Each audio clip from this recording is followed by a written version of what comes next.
Hello brothers, and welcome to another episode of TJL Men's Ministries. Hey guys, thanks for tuning in to another episode.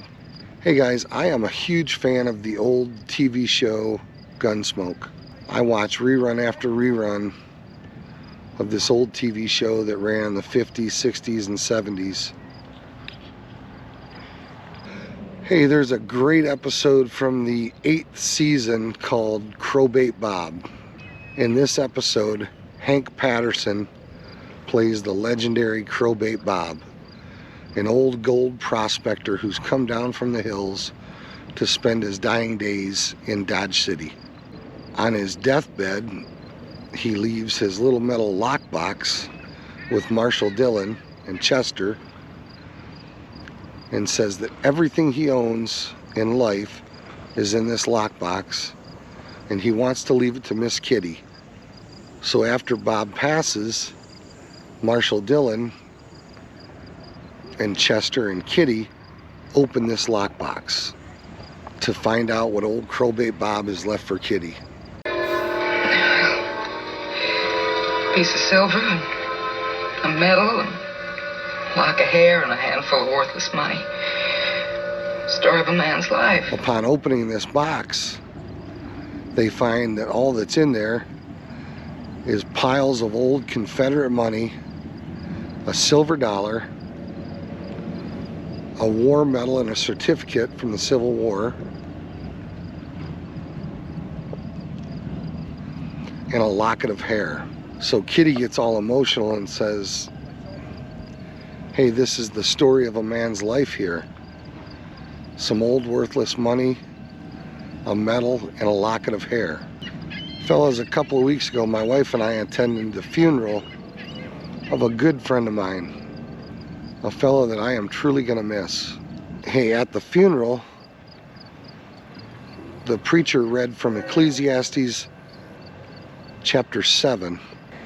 Starting in verse 2, Ecclesiastes 7 reads, "It is better to go to a house of mourning than to go to a house of feasting, because that is the end of every man, and the living takes it to heart." Brothers, at my friend's funeral, the family and friends that spoke of his integrity, his work ethic,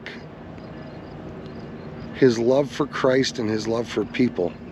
And this truly made for a beautiful funeral service.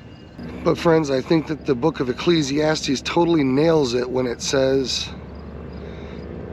that the living takes it to heart when they attend a house of mourning. In other words, when we attend somebody's funeral, our mortality is really forced into our face, into our mind. It really drives us to think about our own mortality. And as such, it truly is better to attend a funeral than to attend a party, or a football game, or a race, or even to go fishing or hunting.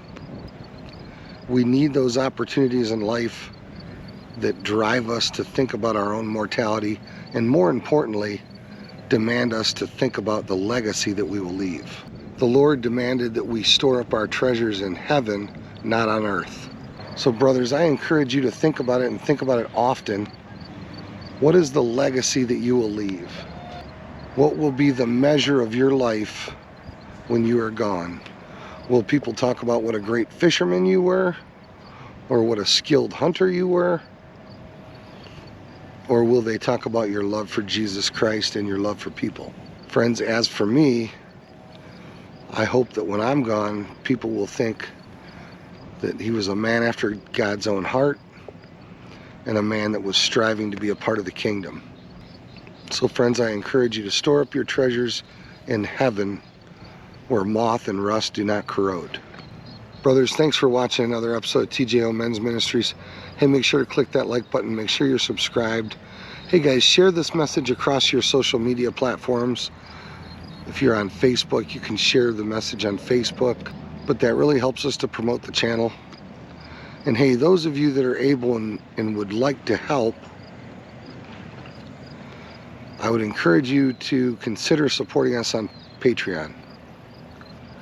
You can find a link to our Patreon account at our website, teamjesusoutdoors.com. In the upper right hand corner of the main page of our website, there's a link to our Patreon account. We'd love to have your support on Patreon, but friends, more importantly, we'd love to have your prayer support. Please be in prayer for the ministry of Team Jesus Outdoors and TJO Men's Ministries. Guys, thanks again for watching another episode. God bless, tight lines. We'll see you guys on the water.